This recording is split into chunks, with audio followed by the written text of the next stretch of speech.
Muy buenas tardes, iglesia. Ya son las 7 de la noche y es tiempo de nuestro tiempo de estudio de este jueves.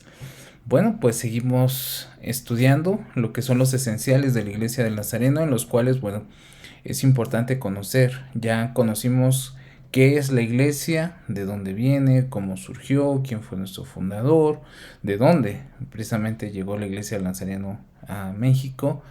Pero ahora ha llegado otro punto donde tenemos que meternos un poquito más. Si ya vimos las características de la iglesia, ciertos elementos que la iglesia necesita tener, bueno, ahora necesitamos qué es lo que creemos. Ahora sí llegamos a una parte bien importante, por llamarlo así, una parte medular de nuestra iglesia, en la cual vamos a conocer nuestro cuerpo de creencias. ¿Qué es lo que creemos referente a ciertos temas que están ya meramente en la Biblia? Los otros tenían que ver más con la cuestión de actitud, actividades, personalidad.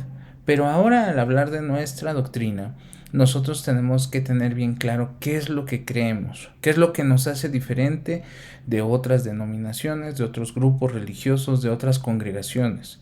¿Por qué? Porque a veces decimos, pues es lo mismo, adoramos a Dios, nos vamos a dar cuenta que no. Entonces, por eso es importante conocer nuestra doctrina. De hecho, el apóstol Pedro, en su carta, conocida como las cartas universales, él dice: necesitamos tener conocimiento de lo que creemos para presentar defensa de nuestra fe. ¿Sí? O sea, ¿por qué somos diferentes, no sé, de los testigos de Jehová, de la iglesia mormona, de la iglesia adventista? ¿Sí? ¿Qué diferencias hay entre la iglesia presbiteriana, la iglesia bautista, la iglesia metodista y la iglesia del Nazareno? Todo eso es importante conocerlo. Es cierto, somos parte de un cuerpo, pero cada uno de estos denominaciones, como se les llama, tienen ciertas características. Y es por eso que hoy vamos a trabajar en ello. Así que yo le invito a que tenga a la mano ahí el material de esenciales para que usted pueda ir subrayando, porque vamos a ir explicando de alguna manera pues todo esto que creemos. Así es que le doy la más cordial de las bienvenidas a este jueves de estudio. Le invito a que pongamos este tiempo en las manos del Señor, cantemos con nuestro hermano Daniel y entramos de lleno a nuestro tiempo de estudio bíblico. Oremos. Padre Santísimo, gracias te damos, oh Dios, porque por alguna situación, Señor, que tú así has determinado, nos has puesto en esta iglesia. Y una de nuestras responsabilidades es conocer, Padre, por qué estamos aquí, qué somos, cuál es nuestra identidad, cuál es nuestro cuerpo de creencias, Señor bendito. Y es por ello, Dios, que hasta ahora queremos pedirte que tu Santo Espíritu nos capacite, nos dirija precisamente para poder trabajar en ello. Así es que, Dios Todopoderoso, te pedimos que te quedes con nosotros en esta noche, que todos aquellos que se están conectando, que están llegando a casa, del trabajo, de la oficina, de la escuela, de las diferentes actividades, Señor, puedan sacar el máximo provecho a este tiempo. Te pedimos, Padre, que te quedes con nosotros en el nombre de Jesús. Amén. Bueno, pues, ¿qué le parece si en lo que estamos ya listos, cantamos con nuestro hermano Daniel y al término entramos de lleno a nuestro estudio bíblico? Así que bienvenidos, gracias por conectarse.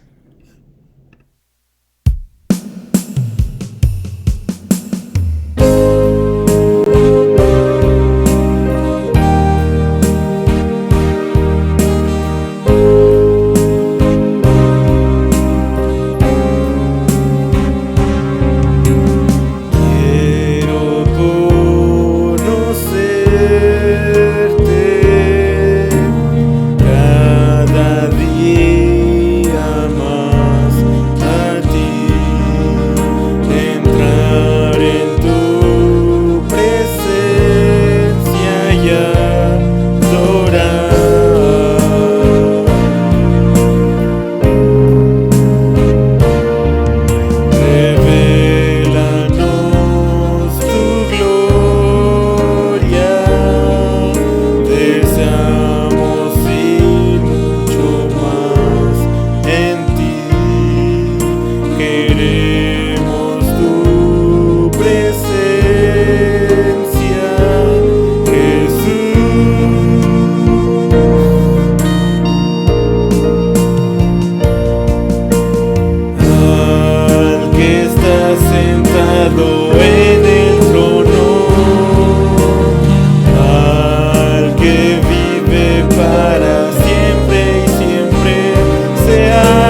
gloria, sea la honra y el poder, sea la gloria, sea la honra y el poder. Quiero conocerte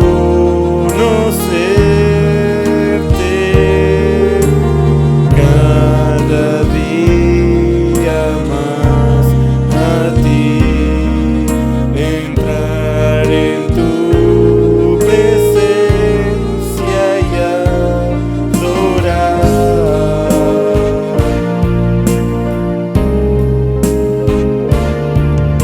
Revélanos tu gloria, deseamos ir mucho más en ti, queremos tu presencia, Jesús.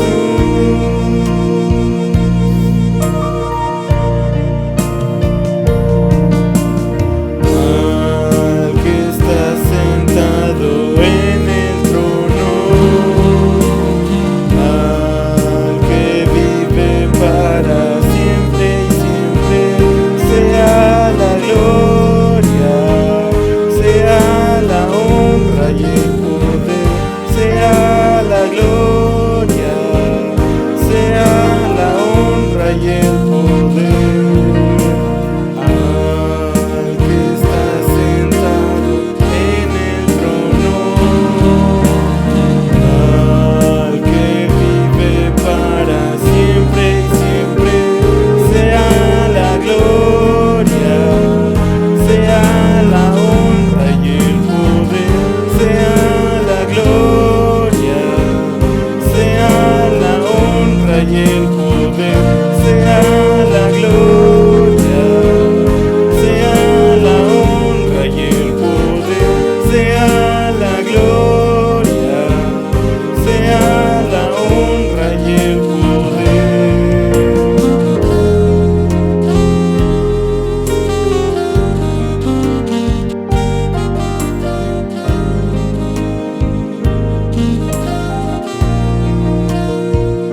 Sea la gloria, sea la honra y el poder, sea la gloria, sea la honra y el poder.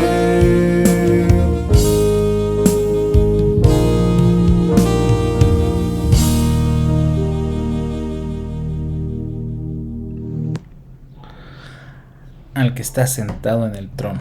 Bueno, creo que esta bella alabanza habla mucho precisamente de lo que estamos llamados a hacer como pueblo de Dios, ¿sí? A dar honra al que vive por los siglos de los siglos, y precisamente para ello es la doctrina. A veces, muchas ocasiones, he escuchado a personas decir: es que la doctrina nos mantiene cautivos, nos tiene hasta cierto punto esclavizados. De hecho, por eso es que surgen las iglesias independientes, porque dicen: bueno, es que nosotros no estamos sujetos a ninguna doctrina. Pero déjeme decirle algo. De hecho, la enseñanza de Jesús y la enseñanza de los apóstoles para el tiempo posapostólico, o sea, cuando ya no había ningún apóstol de los discípulos de Jesús vivos, la siguiente etapa que vino a la iglesia cristiana se le conoce como la época de los padres de la iglesia, la época de la patrística. Y algo interesante que surge, y eso lo estaba estudiando hace unos días, es precisamente que lo que enseñaron tanto nuestro Señor Jesús como los apóstoles vino a consolidarse en una doctrina, en un cuerpo de creencias sistematizadas que fueran fáciles de recordar, que fueran fáciles de enseñar, pero también que fueran, pues, coherentes con nuestro estilo de vida. Entonces, de ahí viene este concepto de la doctrina. Y la Iglesia del Nazareno tiene una doctrina bien definida, basada en 16 artículos de fe. ¿Qué es lo que creemos? Y vamos a hablar acerca de ello, y para ello me gustaría que tome un momento para ver el siguiente video. Es un pequeño resumen de todo lo que vamos a ver en las próximas semanas. Así es que me gustaría, lo vamos a estar repitiendo cada semana en este tiempo de estudio. Ya me así sería como nuestra editorial. Pero me gustaría que usted le ponga atención antes de que entremos a ver detalladamente cada artículo de fe.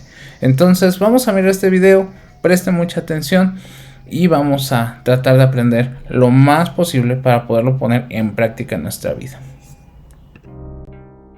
Los artículos de fe. Las doctrinas fundamentales de la Iglesia del Nazareno se denominan colectivamente los artículos de fe. Estas 16 declaraciones son la base de nuestra identidad teológica. El mapa de estudio de los artículos de fe es una forma sencilla de memorizarlos y compartirlos con otros que quieren saber lo que creen los nazarenos. Los primeros 3 artículos describen al Dios en quien creemos. 1. El Dios Trino. Creemos en un solo Dios, que se reveló a nosotros como Padre, Hijo y Espíritu Santo. Él creó el universo y creó a los seres humanos para vivir en comunión con Él. 2. Jesucristo, el Hijo de Dios, nació de la Virgen María. Vivió toda su vida en diálogo con el Padre y haciendo su voluntad. Jesús nos enseñó cómo entrar en esta relación con Dios. Él murió en la cruz por nuestros pecados, para luego levantarse de entre los muertos y ahora interceder por nosotros desde el cielo. 3. El Espíritu Santo es el Espíritu de Dios, que habló a través de los profetas. Después de su resurrección, Jesús envió al Espíritu Santo para purificarnos y darnos la fuerza para amar a Dios y al prójimo. 4. Las Sagradas Escrituras nos enseñan cómo Dios nos invita a una santa relación con Él, por medio de la fe en Jesucristo. El artículo 4 actúa como puente entre los 3 primeros artículos acerca de Dios y los artículos 5 al 10, que muestran el viaje que la humanidad puede hacer desde el pecado hasta una perfecta relación con Dios. 5. El pecado, original y personal. Pecar significa errar al blanco, perder la meta. La meta de Dios es que los seres humanos caminen con Él, que hablen con Él, que escuchen y obedezcan su dirección amorosa. Desde el primer ser humano hasta ahora, hemos desobedecido las enseñanzas de Dios, rompiendo así nuestra comunión con Él. 6. La expiación. Dios envió a su Hijo Jesucristo, que vivió en perfecta unidad con Él. Jesús expió nuestros pecados a través de su muerte en la cruz. Él nos permitió ser liberados del pecado y estar unidos de nuevo con Dios. 7. La gracia preveniente es un don de Dios, dado antes de que hagamos cualquier cosa para merecerlo. Por medio de la gracia preveniente, Dios nos hace conscientes de nuestro pecado y que necesitamos de su ayuda para ser liberados del pecado y nuestra rebelión. 8. Arrepentimiento. Por gracia, Dios nos ayuda a comprender que estamos separados de Él por nuestra desobediencia pecaminosa. Necesitamos arrepentirnos, que es pedir perdón por nuestros pecados y volvernos a Dios. 9. Justificación, regeneración, adopción. Dios concede justificación a aquellos que se arrepienten y eligen poner su fe en Jesucristo como su Señor y Salvador. Él los perdona y los invita a seguir a Jesús. Regeneración significa ser nacido de nuevo. Ocurre cuando Dios nos justifica, renovándonos espiritualmente. Cuando Dios nos justifica y nos regenera, Él nos adopta como sus hijos. Como un Padre amoroso, Él desea enseñarnos sus caminos santos. Al escucharle y obedecerle, Él también escuchará y responderá nuestras oraciones. 10. Entera santificación. Dios nos invita a ser enteramente fieles a Él. La entera santificación ocurre al consagrarnos totalmente a Dios y cuando Dios responde llenando los corazones con su Espíritu Santo.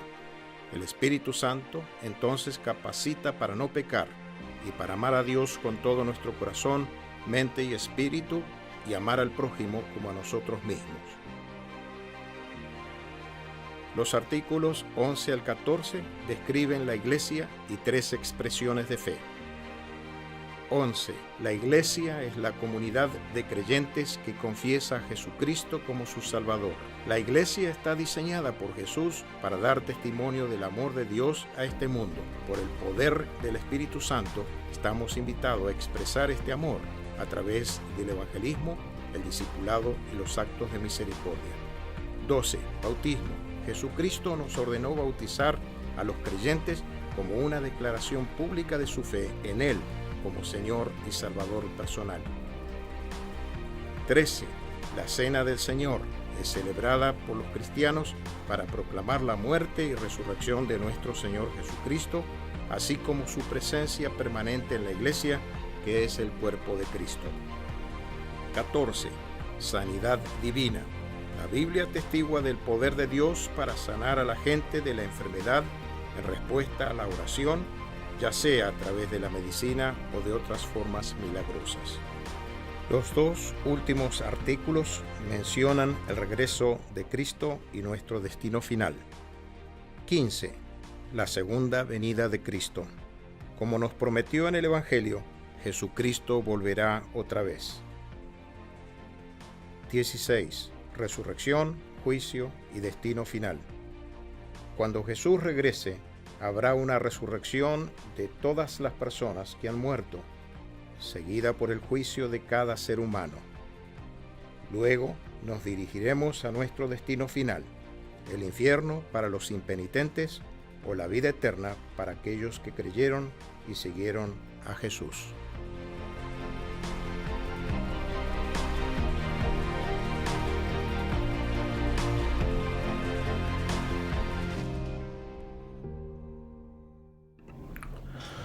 Bueno, pues ese es un pequeño resumen de lo que son los artículos de fe.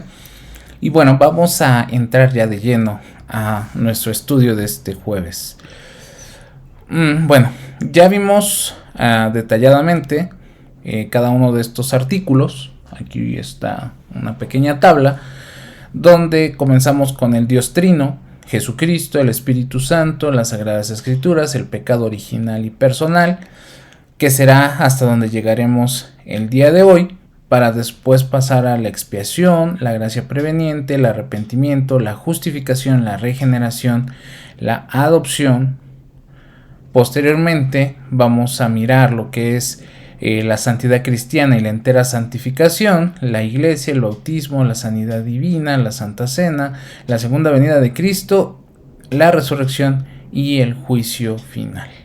Entonces, esto es importante que nosotros lo conozcamos y casi que lo aprendamos de memoria. Así como a los niños se les pide que memoricen el Padre Nuestro, los 10 mandamientos, los libros de la Biblia. Bueno, vamos a sumarle a este concepto de memorizar estos artículos, pero realmente no es tanto que los memoricemos, sino que más bien conozcamos qué es lo que hay en cada uno de estos artículos, porque de nada nos sirve saber el encabezado si desconocemos el producto de cada uno de ellos. Entonces vamos a entrar al primer artículo de fe. El Dios Trino. El Dios Trino, sí, es precisamente nuestra creencia principal, que nos hace una diferencia de otros cuerpos de doctrinas o de otras iglesias. ¿Por qué? Porque nosotros creemos que Dios, en un solo Dios, pero que se manifiesta en 3 personas, ¿sí? O sea, nuestra doctrina dice, creemos en un Dios eternamente, ¿sí?, existente e infinito, creador y sustentador, soberano del universo. O sea, todo esto nosotros afirmamos que es Dios. O sea, Dios es infinito, Dios es eterno, Dios es creador, Dios es sustentador y Dios es soberano y es santo en su naturaleza, ¿sí? También Dios es amor, ¿sí?, es luz, pero aquí viene lo importante que necesitamos entender. Es trino en su ser esencial, ¿sí? Y no es que hablemos de 3 dioses en uno solo, porque ese es un error doctrinal que se dio desde hace muchos siglos atrás, que desarrolló grandes divisiones, que generó que por ahí los padres apologistas tuvieran que volver a hacer una lectura de la Biblia para poder entender por qué un Dios trino y no solo un Dios, ¿sí? Que sería más fácil entenderlo. No, necesitamos entender que este Dios, que es santo, soberano, infinito, creador, sustentador, soberano, ¿sí? También se va a revelar en 3 facetas. Ojo, se va a revelar en Padre, en Hijo y en Espíritu Santo. Sigue siendo el mismo Dios, pero estas facetas tienen que ver con el devenir en la historia del hombre, ¿sí? ¿Por qué lo presentamos así? Sí, ahora que se habla mucho de estos discursos, que por qué entonces es hombre y no es padre y no es madre, todo este tipo de situaciones necesitamos entender que estamos hablando de cómo Dios se ha revelado, cómo Dios se ha manifestado. Y en el devenir de la historia también hablamos de estos 3 tiempos: el tiempo antiguo, el tiempo de la redención y el tiempo de la gracia. Algunos le llaman las dispensaciones, pero para efectos nosotros preferimos quedarnos con esta idea de que es un Dios que se ha ido revelando a través de la historia en 3 facetas. ¿Cómo vamos a entender esto? Quienes ya han tomado discipulado conmigo y han tomado esta clase se acordarán precisamente de este triangulito, que es precisamente lo que se le conoce como la Trinidad, donde vamos a colocar al Padre, al Hijo y al Espíritu Santo en la misma distancia, a la misma proporción de lo que es Dios. Entonces necesitamos entender esto, que Dios es Padre, Dios es Hijo y Dios es Espíritu Santo, pero que estas personas o estas manifestaciones de Dios, ¿sí?, no interactúan entre sí. O sea, ¿qué quiere decir? Que el Padre no es el Espíritu Santo y no es el Hijo, pero es Dios. El Espíritu Santo no es el Padre, no es el Hijo, pero es Dios. Y el Hijo es Dios y no es el Padre y no es el Espíritu Santo. ¿Por qué? Porque cada una de estas facetas de Dios, en las cuales Él se ha revelado de acuerdo a la revelación bíblica, tiene una función.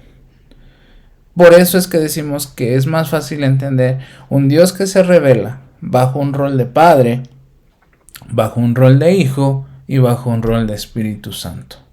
Pero sigue siendo Dios. Entonces, la iglesia del Nazareno es una iglesia trinitaria, ¿sí?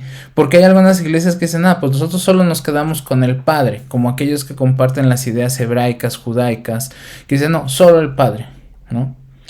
Otros dicen, no, solo Jesús. Hay otros movimientos que dicen, no, el Padre fue para los judíos, el Espíritu Santo no encaja aquí, entonces nos quedamos con que somos solo Jesús salva. O hay otros, que es como la iglesia pentecostal carismática, que dicen, no, el Padre fue para el tiempo antiguo, el Hijo fue para el tiempo de la redención, pero hoy vivimos bajo la línea del Espíritu Santo. Entonces segregan a Dios y lo parten, pero la iglesia del Nazareno dice no. Nosotros creemos que Dios se va a manifestar como Padre, como Hijo y como Espíritu Santo. Así es como se ha revelado, ¿sí?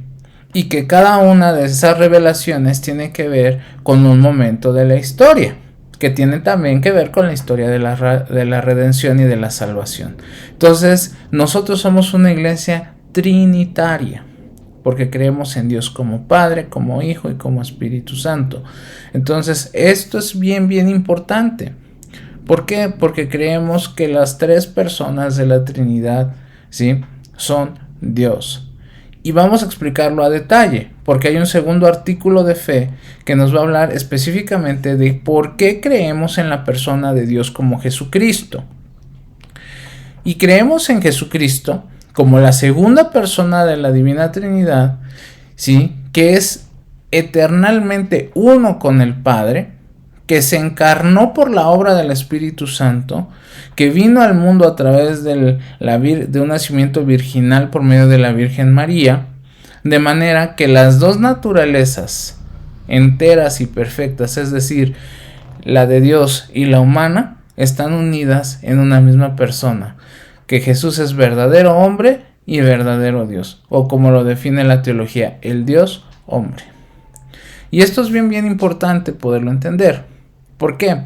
Porque hay algunos grupos, como un ejemplo, para el Islam, Jesucristo es solamente un profeta, no es el Hijo de Dios, y lo reconocen.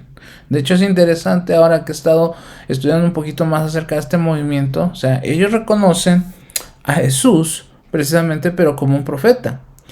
Otro grupo, pues no podemos llamarlo ni cristiano, sino más bien sectario, en este caso los Testigos de Jehová. Ellos hasta cambiaron su versión de la Biblia o su traducción al Nuevo Mundo y dicen que Jesús no es Dios, el Dios de la Biblia, sino es un Dios. ¿Sí? Lo podemos ver si usted tiene algún día la oportunidad de buscar la traducción de las Escrituras al Nuevo Mundo en Juan capítulo 1 verso 1, donde se habla acerca de la existencia de Jesús como verbo, como la palabra de Dios, como la palabra creativa de Dios. Dice, y Jesús era un Dios. Y ese ¿sí? Lo coloca dentro del gran panteón religioso que permea en el Oriente, ¿sí? O sea, como decir, Zeus es Dios, Apolos es un Dios y Jesús es un Dios. Pero para nosotros, para la iglesia del Nazareno, una iglesia trinitaria, reconocemos que Dios se encarnó en Jesucristo y que las dos naturalezas, humana y divina, se hicieron una. ¿Cómo lo podemos entender un poquito mejor este artículo de fe? Al creer que Jesucristo es el Hijo de Dios, ¿sí? Jesucristo muere por nuestros pecados y resucita de los muertos, ¿sí? Y bueno, pues toma su cuerpo junto con todo lo que le pertenece a la perfección de la naturaleza humana, con la cual dice la Biblia que él ascendió al cielo y está ahí intercediendo por nosotros, ¿sí? Esto es algo que necesitamos reflexionar. O sea, así como dice la Biblia que el pecado entró por un hombre, en este caso Adán y Eva, la salvación tenía que venir por otro hombre. Y desafortunadamente el hombre o los hijos de los hombres no reunían las cualidades para la redención. ¿Quién sí lo reunió? Jesucristo, porque compartía perfectamente las dos naturalezas. Y aún en su resurrección, la misma Biblia, y podíamos ahondar en muchos argumentos. De hecho, los jóvenes que han tomado clase conmigo, cuando vimos la persona de Jesús, vimos los argumentos históricos, argumentos documentales, un sinfín de argumentos sobre la resurrección de Cristo. Donde muchos dicen, es que cuando Cristo resucitó, no resucitó con un cuerpo humano. Claro que sí, porque la Biblia misma nos lo dice, que cuando Jesús se le aparece a los discípulos, ¿sí? Al principio no lo reconocían, pero cuando aquel discípulo incrédulo le dijo, hasta que yo no metiere, hasta que no palpare sus heridas, no me daré cuenta que es él. Jesús se las mostró. O sea, no era una emanación como creen algunos grupos religiosos, no era un fantasma, sino que era Jesús mismo resucitado. Y con el cuerpo que resucitó, un cuerpo glorificado, pero con las evidencias de la cruz, dice que asciende al cielo y está esperando por nosotros para regresar por segunda vez, para reunirnos a todos. Esa es una esperanza. O sea, el creer en Jesucristo no solamente es como creer en una persona que nos da identidad, sino que también nos da esperanza. La esperanza por la cual decimos cuando las personas mueren, decimos creemos que van a un tiempo de descanso, a ser reunidos con Jesús, para después un día volver a estar juntos. ¿Sí? Entonces, creo que necesitamos nosotros entender esta parte, que al creer en un Dios trino, también creemos en su participación en el devenir de la historia. Y después tenemos la tercera persona de la Trinidad, que es el Espíritu Santo. Aquí esto es bien importante, el entender que cada una de las personas de la Trinidad juega un rol, ¿sí? En el orden de la salvación. Así como el Padre es el Creador, el sustentador, el soberano, el Hijo viene a ser el Salvador. Pero también el Espíritu Santo, porque a veces decimos, es que, bueno, nos quedamos con el Padre y con el Hijo, pero ¿qué hay del Espíritu Santo? Bueno, recordemos que en nuestra historia la iglesia del Nazareno se llamaba Iglesia Pentecostal del Nazareno. ¿Por qué Pentecostal? Porque creemos en la obra del Espíritu Santo. ¿Sí? Creemos que el Espíritu Santo es la tercera persona de la Divina Trinidad y que está siempre presente, eficazmente activo en la iglesia de Cristo, y que juntamente con la iglesia, con el trabajo que la iglesia hace, ¿sí?, está convenciendo al mundo de pecado, regenerando a los que se arrepienten y creen, y santificando a los creyentes y guiando a toda verdad, ¿sí?, la cual está en Jesucristo. Realmente el Espíritu Santo, aunque la Biblia lo representa como una paloma, realmente es una fuerza, ¿sí? Es el poder activo de Dios. O sea, quizás a veces los términos nos pueden meter en un poquito de problemas. ¿Por qué se usa esto de es una fuerza, es un motor, es lo que realiza si no tiene cuerpo, si no tiene imagen, si es espíritu? Bueno, porque realmente es quien precisamente hace que la obra de la salvación, del poder del evangelio, llegue a las personas. Y ha estado activo. De hecho, algunos dicen, bueno, es que la persona del Espíritu Santo sí la podemos concebir porque se habla de ella en Génesis y varias veces en el Antiguo Testamento, pero del Hijo no se menciona hasta el Nuevo Testamento, y específicamente ya en los profetas que tienen un corte mesiánico. Pero al creer nosotros en la persona del Espíritu Santo, creemos que dice, está presente, está activo en la iglesia. Muchas veces cuando hablamos nosotros de la tarea de evangelismo, pensamos que la gente tiene que responder a nuestras palabras, pero realmente nuestras palabras tienen que ir acompañadas de la autoridad del Espíritu Santo. El Espíritu Santo es precisamente quien permite, dice, convence a las personas de pecado, regenerando a los que se arrepienten, pero ve esta otra parte, santificando y guiando a toda verdad, la cual está en Jesucristo. O sea, como tiene una función para los pecadores, para los penitentes, también tiene una función para la iglesia. Entonces, en la iglesia está santificando, en la iglesia está, y vamos a verlo un poquito más adelante dentro de estos artículos de fe, pero tiene esa capacidad de guiarnos a toda verdad, en la cual nosotros necesitamos mantenernos. Por eso el Espíritu Santo nos va a recordar todo. O sea, es imposible decir que alguien pueda memorizar toda la Biblia de memoria, tenerla aquí presente. Pero el Espíritu Santo hace que todas esas palabras que están puestas en las Sagradas Escrituras vengan a nosotros. Por eso es que nos guía a toda verdad. Entonces, al nosotros creer en el Espíritu Santo, ¿sí?, necesitamos también entender que va a tener su participación dentro de la vida de la iglesia, va a tener su mover, porque hay iglesias que dicen, bueno, es que el Espíritu Santo solo hace eso. No, hace mucho más cosas. Si vemos nosotros históricamente, cuando la iglesia comienza, específicamente en el día de Pentecostés, 50 días después de la resurrección de Cristo y de su ascensión, vemos que dice la Biblia, Jesús les dice, más bien, voy a poner en orden mis ideas. Jesús les dice que vayan y esperen hasta que reciban poder de lo alto. Dice que ese poder se manifestó en la llegada del Espíritu Santo.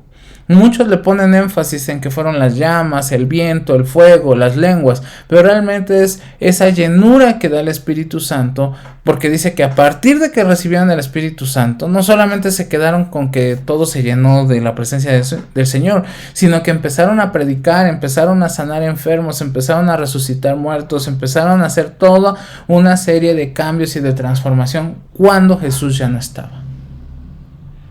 Entonces, de esta manera nos podemos dar cuenta que esta expresión de recibir poder viene precisamente del Espíritu Santo. Entonces, si nos damos cuenta, al hablar de estas tres personas, ahora podemos entender cómo es que Dios se revela.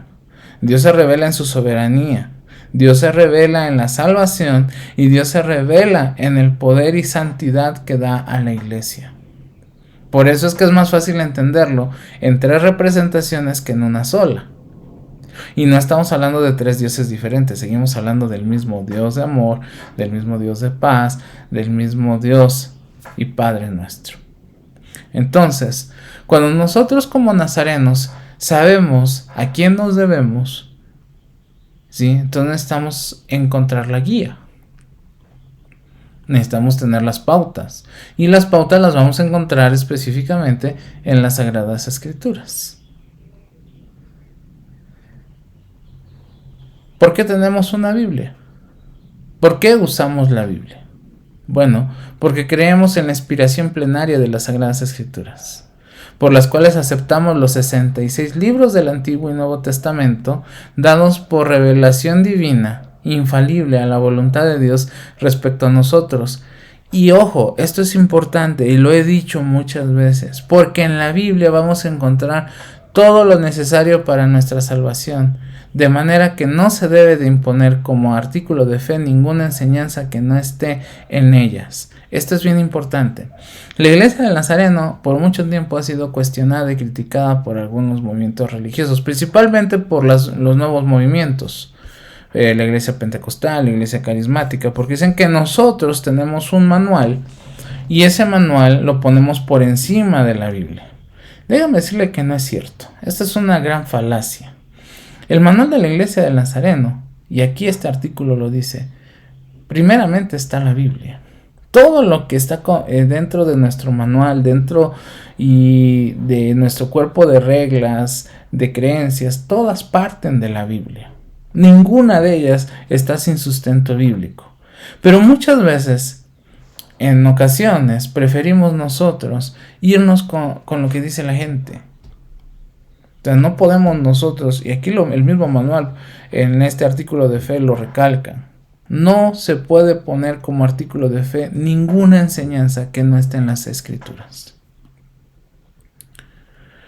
Hoy día, con el posmodernismo y específicamente con la secularización del pensamiento, se dice, bueno, ¿cómo es posible que un libro tan antiguo del cual no hay un original pueda regir un cuerpo de conducta, un cuerpo de ideas y un sinfín de situaciones? Porque por fe creemos que Dios inspiró. Muchos dicen, bueno, a ver, ¿por qué dicen que la Biblia tiene autores humanos y autores divinos? Bueno, solo tiene un autor divino. Y la Biblia tuvo que haber sido revelada a alguien. Y aún aunque nos dicen es que la Biblia tiene errores, es que la Biblia sí, posiblemente sí los tenga, pero necesitamos entender que no fue un libro que se escribió, número uno, en español. Fue escrito en lenguas que hoy ya no se hablan. Segundo, no fue escrito para los mexicanos específicamente, ni para los norteamericanos, ni por los europeos. Fue escrito para una nación. Y tercero, Dios usó a seres humanos como nosotros para contar historias que tienen que ver con nuestra salvación. Ahora bien, dirán, bueno, pero ¿por qué hay Biblias que tienen más de 66 libros? Bueno, nosotros como Iglesia del Nazareno creemos que solamente los 66 libros tienen elementos para nuestra salvación. No estamos diciendo que los otros son satánicos, que son del diablo, no, tampoco. Sino que esos otros libros se le considera fuera del canon porque no tienen aportaciones para la salvación, ¿sí? Como el libro de Baruch, como el libro de Eclesiástico, como el libro de Tobías, el libro de los Macabeos, el libro de Ben Sira.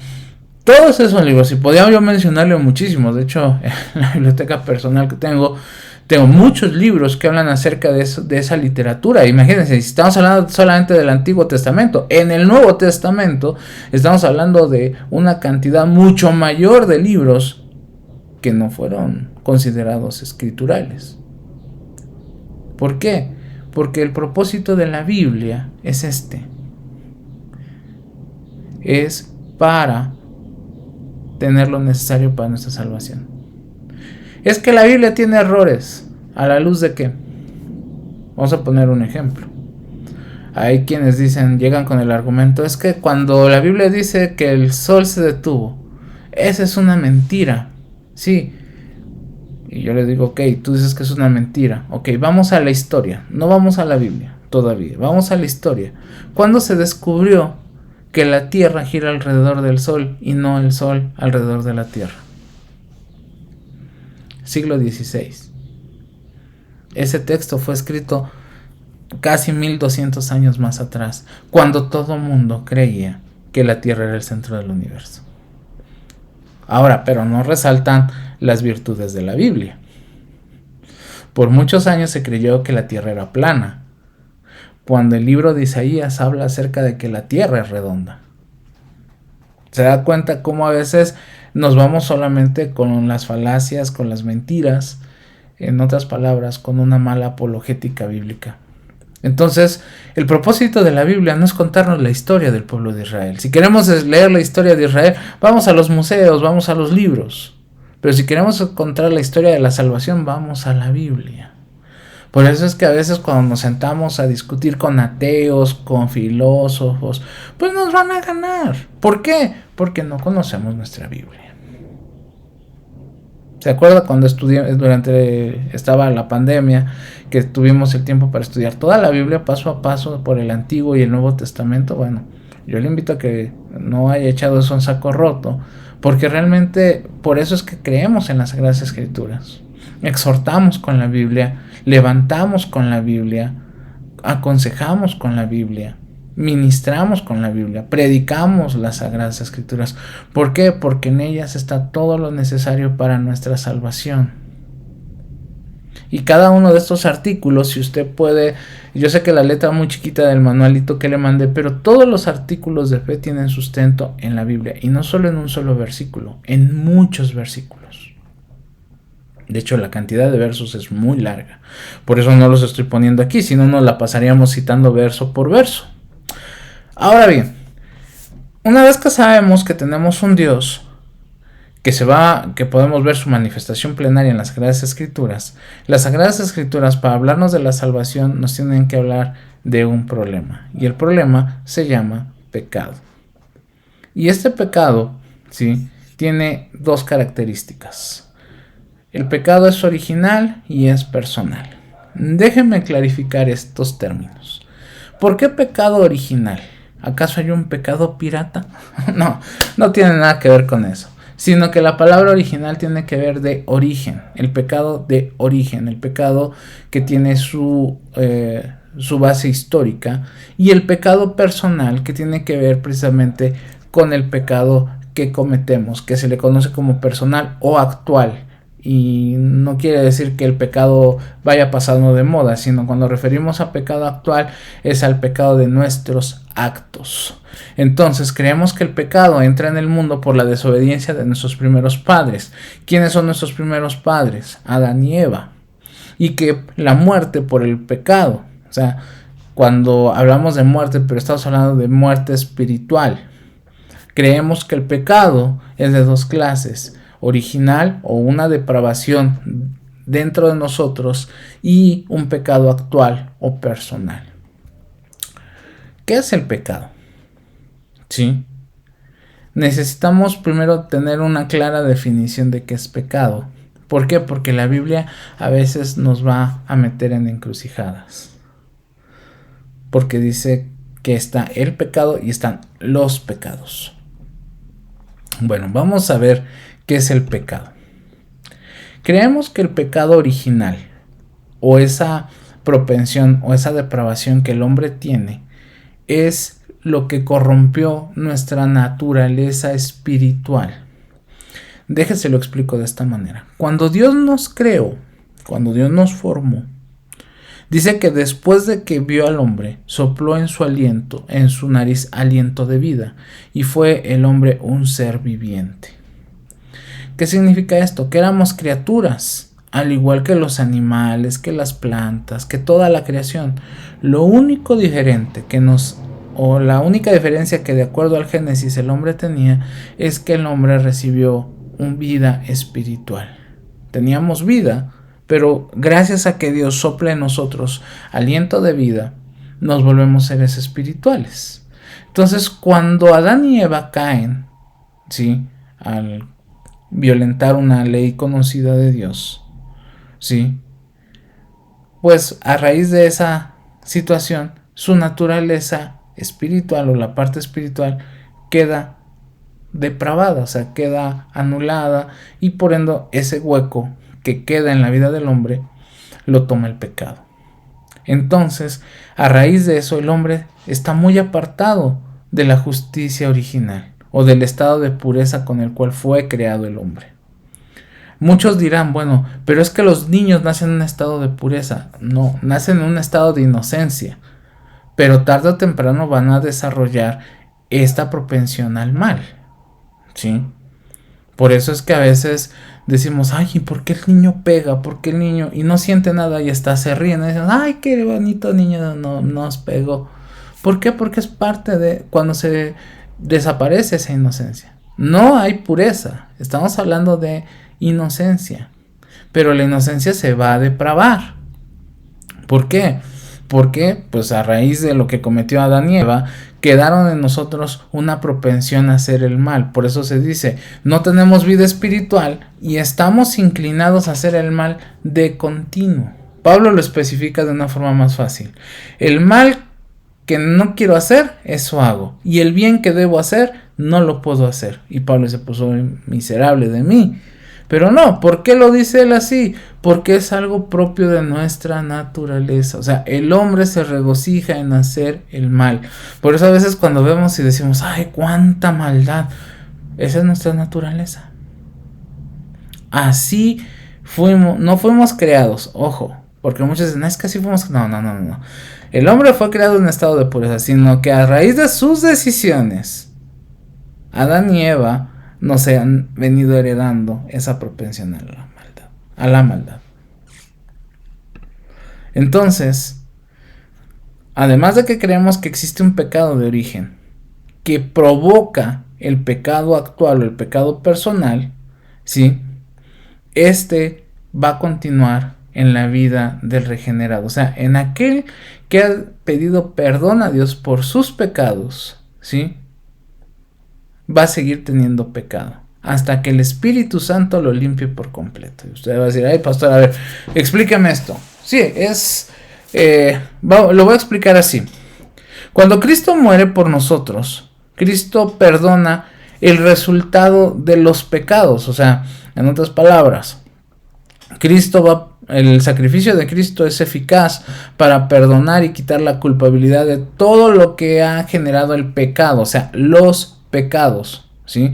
Porque realmente el pecado no es matar, mentir, robar, adulterar y todo lo que la Biblia dice. No, esos son los resultados del pecado. Y esos resultados son los que Cristo perdona.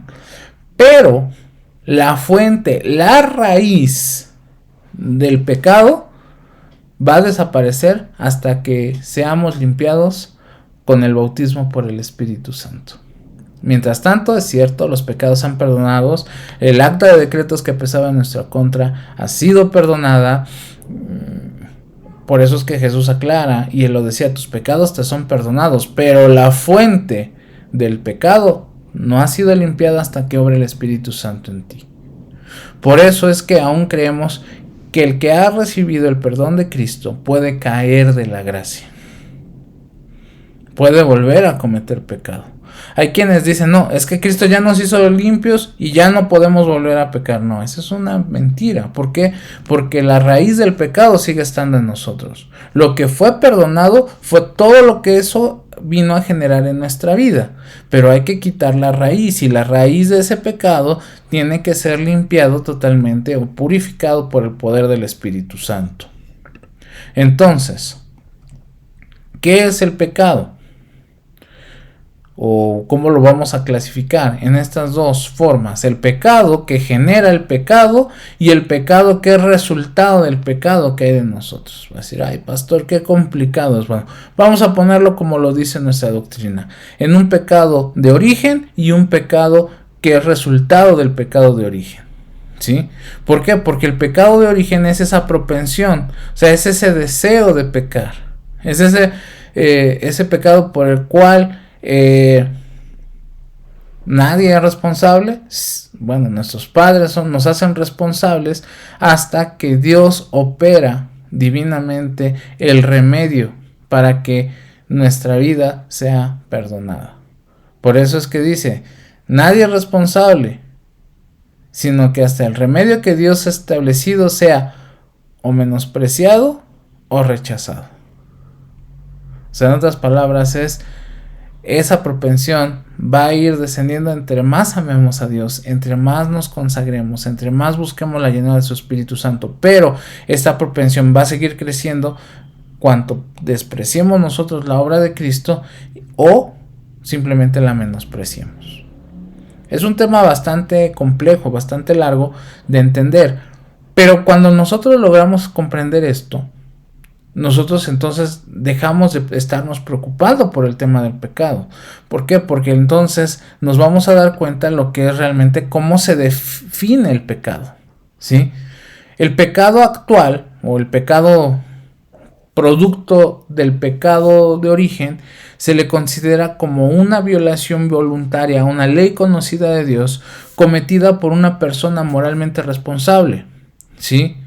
Y esto aclara nuestra doctrina. No debe de ser confundido por fallas involuntarias o inevitables, por debilidades, por errores, por fracasos u otras desviaciones, ¿sí?, de una forma de conducta perfecta, los cuales son residuos de la caída.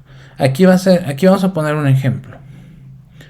La Biblia dice que aquel que conoce la ley de Dios y no la cumple, le es contado como pecado.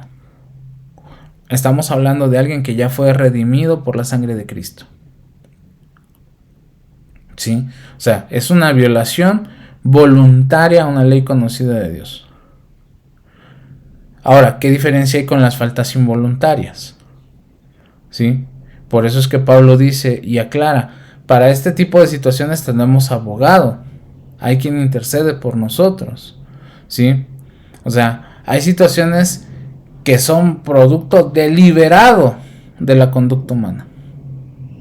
Y habrá otros que son producto de nuestra naturaleza pecaminosa. Espero que podamos ir entendiendo esto, iglesia. ¿Para qué? Para que sepamos, o sea, pecado es pecado y no hay de colores, no hay de tamaños, no hay de sabores. Pecado es pecado. Pero ¿cuál es la diferencia? Entre que uno es producto de lo que mora en nosotros y el otro es producto de nuestras decisiones. ¿Sí? Entonces, ¿qué significa esto? Que el que ha sido salvado va a tener una lucha interna, porque el pecado, ¿sí?, ha sido puesto fuera, ha sido perdonado, pero sigue esa raíz. El santificado, ojo, el que ha sido santificado, y lo vamos a ver más adelante, el pecado ha sido puesto fuera y ahora el pecado va a querer entrar. ¿Por qué? Porque ya conoce nuestro cuerpo, ya conoce nuestra mente, conoce nuestra vida. Por eso es que es diferente. Uno es una violación voluntaria y la otra es producto de fallas involuntarias. Pero uno aplica para el que ha sido perdonado y el otro aplica para el que ha sido santificado. Entonces, nosotros creemos que el pecado personal es primordial y esencialmente una violación a la ley de amor. ¿Sí? Que en relación con Cristo, el pecado puede definirse como incredulidad. O sea, una persona que decide no tomar en cuenta a Dios es un incrédulo. Y no puede decir, ay, por incredulidad. No, pero tampoco puede pedir perdón. Ahí es donde ya no decimos, ya no tenemos argumentos para pelear. ¿Sí? O sea, el pecado que yo estoy cometiendo deliberadamente por una violación conocida a una ley de Dios, ¿sí?, rompe el vínculo de amor con Cristo.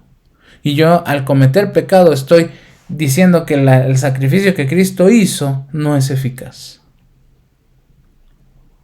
Por lo tanto, me considero como un incrédulo.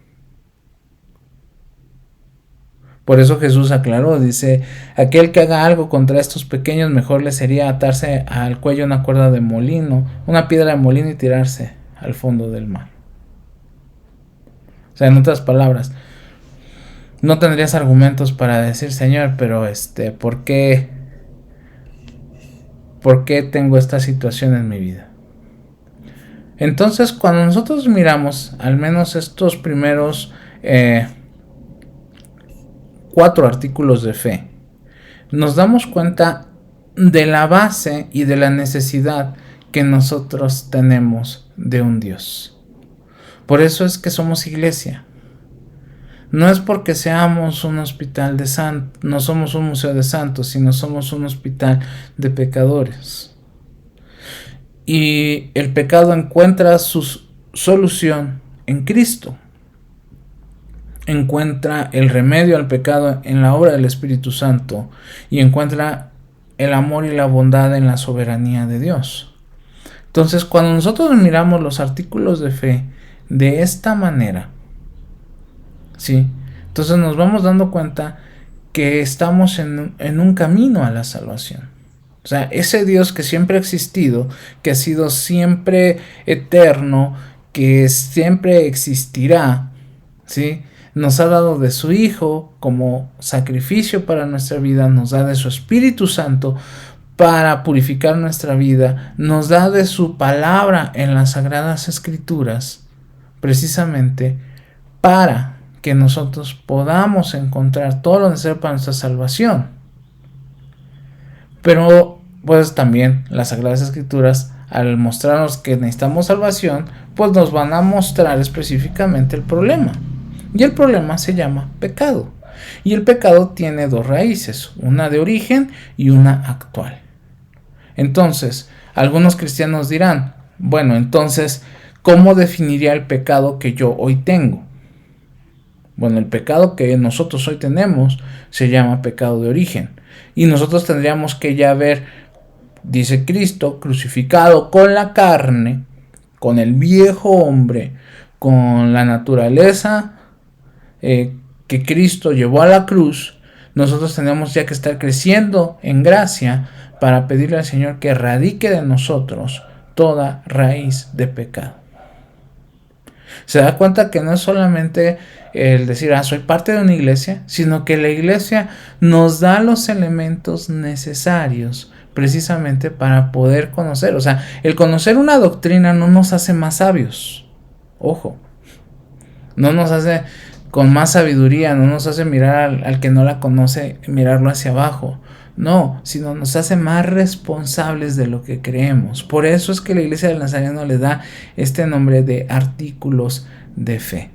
Entonces, si nosotros prestamos atención a nuestra doctrina, más que un cuerpo de reglas estricto, cerrado, como muchos piensan que es, realmente nos estamos dando cuenta que es el actuar de Dios que nosotros necesitamos conocer, que nosotros necesitamos abrazar, que nosotros necesitamos trabajar en ello, porque quizás algunos dirán, bueno, quizás esto, pues yo ya tengo 40, 20, 30 años en la Iglesia del Nazareno y yo no lo sabía. Bueno, por eso es que es mi interés de rescatarlo. Y además, como lo he dicho, hay hermanos que están preparándose para venir a la membresía de la iglesia. O sea, no te puedes hacer miembro de la iglesia sin saber en qué creemos. Entonces, vamos a irnos deteniendo aquí esta noche, vamos a seguir avanzando. Habrá artículos de fe como el de este caso del pecado, que es muy largo. Después, cuando veamos los que tienen que ver ya con la disposición de Dios para salvarnos, para poder estar con nosotros, ¿sí? Nos vamos a ir dando cuenta que todo este cuerpo de creencias, el Señor, pues de alguna manera, nos lo da con, pues precisamente, con ese deseo, no solamente de hacernos sabios, sino específicamente de también ayudarnos a crecer en sabiduría, en gracia y sobre todo, ¿sí?, en todo aquello que nosotros necesitamos entender para poder crecer en la vida cristiana. Así que bueno, iglesia, vamos a detenernos aquí, vamos a continuar la próxima semana, vamos a ir avanzando en pequeños bloques, porque la idea es que podamos tenerlos claro, ¿sí? Y una vez que terminemos esto, bueno, veremos ya cómo es la organización de nuestra iglesia, el gobierno y otras cosas más, porque yo quiero que usted sepa qué es la Iglesia del Nazareno, que usted se enamore de nuestra iglesia y digamos, vale la pena ser nazareno. Así es que bueno, pues vamos a detenernos aquí, iglesia. Recuerde, próximo domingo, escuela dominical, 10:30 de la mañana, 12 del día, nuestro culto de adoración. Así es que esperamos en el favor de Dios vernos, haga planes, queremos saludarle, queremos mirarle, queremos adorar juntos como una familia en la fe. Y recuerden nuestro resto de actividades virtuales. Entre semana, los miércoles, guardia de oración. Los jueves son jueves de estudio. Y algunos dirán, bueno, pues yo tomo el jueves de estudio y ya me libro de la escuela dominical. No, el jueves de estudio, y vuelvo a mencionarlo, solamente es un tiempo en el cual tomamos un tema y lo estudiamos de una manera muy sistemática. La escuela dominical tiene la función de formarnos.